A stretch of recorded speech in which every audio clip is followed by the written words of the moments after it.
Hey there, this is Mark Jarrow with Assignment 12, Part 4, and this is a discussion of physical versus non physical assets of companies. I thought this was a quite interesting topic, and I found an article on it.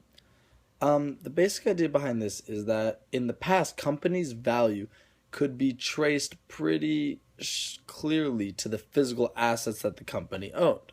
So, for example, this is a building or raw materials or inventory or tangible assets that you could really hold. In more recent years, we're seeing companies like Google that have immense amount of wealth, but very little of that wealth is attributable to the physical assets such as buildings. This is not to say that Google does not have physical assets such as buildings or large data centers and whatnot, but most of Google's value comes from its human capital, its patents, and things like that, which are not nearly as tangible. So this move away from physical assets to intangible assets has large effects with regard to valuing a company.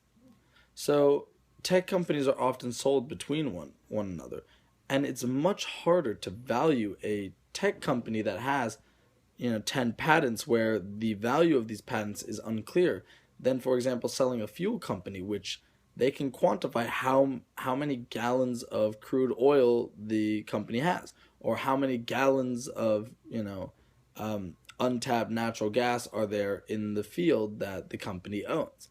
That's much easier to value than what the value of a patent that has never been used before will be, or what the human capital at a company is worth.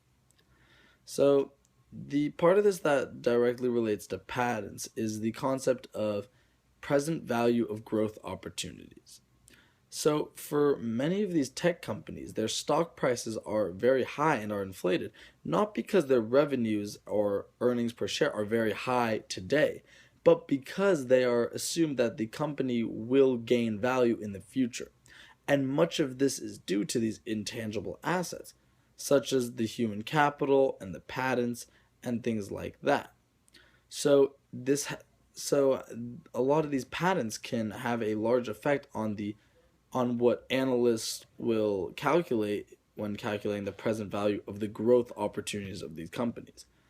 And these can have very large implications for the stock price or the selling price of these large tech companies. Thank you.